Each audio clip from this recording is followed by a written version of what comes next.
Here in Oxford, housing is one of the biggest problems the city faces. In particular, there's a real shortage of homes for local people, particularly of affordable homes.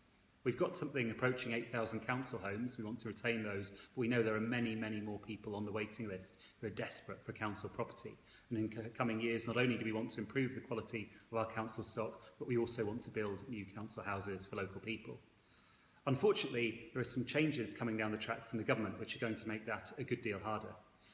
Rather than increasing our rents by inflation plus a little bit each year in order to fund new homes and investment in our existing properties, we're going to be required to reduce them by 1% a year.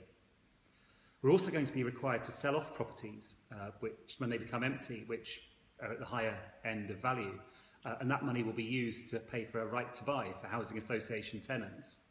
And there's a plan to charge full market rent to tenants whose household income exceeds £30,000 a year, and again that money will go to the government. Taken together, these government policies will leave us with a hole in our budget. We think compared to our current spending, we'll have a gap around £36.5 million over the next 4 years.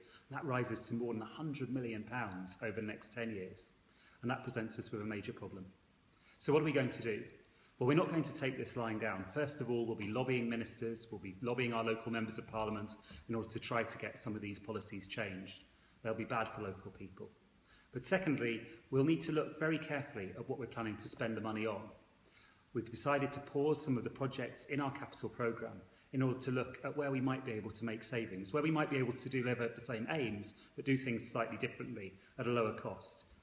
People should be in no doubt that we will continue with our desire to make our council estates more attractive places to live and to improve our properties, maintaining them at a good standard. We're going to look at how we do that. We'll of course lobby the government to try to get changes in their proposals, but also, although we're going to have to make some cutbacks in our capital programme, we want people to know that we still want to invest in their properties and indeed invest in new properties in the future.